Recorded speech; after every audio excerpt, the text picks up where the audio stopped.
Un passeggero arriva, simuliamo che arrivi come passeggero extra Schengen, viene accolto già dal personale di Milano Cortina ai passaporti, dove c'è una linea dedicata proprio per dare priorità a tutti gli ospiti di Milano Cortina. Attesi oltre 3.500 atleti provenienti da più di 90 paesi per le sole competizioni sportive, oltre a coach, staff tecnici e dirigenti federali. Ecco le misure che l'aeroporto Marco Polo di Venezia sta adottando in vista delle Olimpiadi Milano Cortina 2026 per atleti, accompagnatori e anche per la stampa. Per garantire un monitoraggio costante ed una gestione più capillare delle attività per le Olimpiadi dal 6 al 22 febbraio e fino al 15 marzo per le Paralimpiadi, in aeroporto è predisposta una specifica area attrezzata per bagagli tecnici, sportivi e speciali, con oltre 110 carrelli dedicati, di cui 50 progettati per lo sci, ma non basta. Bisogna pensare che questi atleti spesso viaggiano con moltissimi bagagli di grandi dimensioni al seguito.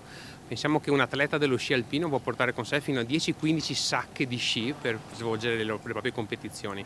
In Trentino poi avviene anche il programma delle gare di biathlon, quindi sono atleti che hanno al seguito armi. Le armi vengono trasportate secondo quelli che sono i protocolli di sicurezza normali, quindi nel bagaglio da stiva, e tutta quella che è l'attività che polizia fa di controllo di queste armi viene svolta su dei banchi dedicati direttamente nell'area di Milano Cortina. Allestita anche una action room, eccola, sempre presidiata 24 ore su 24, è qui che vengono analizzati i dati relativi alle stime dei flussi di atleti ed ospiti per organizzare correttamente tutte le attività necessarie, con un focus speciale sul meteo. Il dettaglio importante è quello del meteo. Noi abbiamo delle valutazioni meteo puntuali per l'aeroporto e le informazioni relative a pioggia che può diventare neve sui percorsi verso i villaggi olimpici è un dato importante che condividiamo con Milano Cortina per un'ottimale organizzazione dei trasporti verso i villaggi.